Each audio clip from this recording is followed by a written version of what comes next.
सुशीला सुजितच्या टीमने एक छान स्नेहभोजनाचा कार्यक्रम आज ठेवलेला आहे। सगळे आपण छान पारंपरिक वेशामध्ये आहोत प्रसाद, त्यामुळे खरंच खूप छान वाटतंय।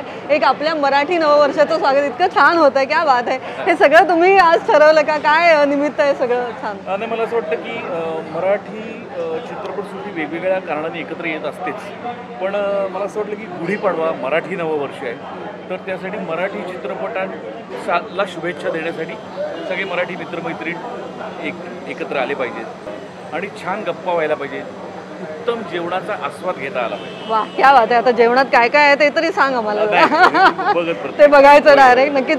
पंचपक्वान्न असतील, श्रीखंड एवढं नक्की, श्रीखंड आहे, क्या बात आहे। आणि अर्थात सुशीला सुजितच्या निमित्ताने इतके छान तुम्ही सगळे एकत्र आलाय। स्वप्नील आणि तू पुन्हा एक छान कॉम्बिनेशन, म्हणजे जिलबीमध्ये आम्ही पाहिलंच होतं, पण इथे एक पुन्हा छान कॉम्बिनेशन तुमचं एकत्र आलंय, त्यामुळे हे सगळं किती स्पेशल असणार आहे तुमच्यासाठी सुद्धा। तू म्हणतेस तसं खूप फर्स्ट थिंग्स खूप आहेत या पिक्चरच्या निमित्ताने। स्वप्नील आणि मी ॲक्टर डिरेक्टर म्हणून पहिल्यांदा काम करतो। स्वप्नील आणि सोनाली पहिल्यांदा एकत्र काम करतो। हो हो हो। त्याच्यानंतर अमृता आणि कश्मीर आपल्याला जे गाण्यात दिसले, ऑनस्क्रीन डान्स करताना पहिल्यांदा दिसले। Right right.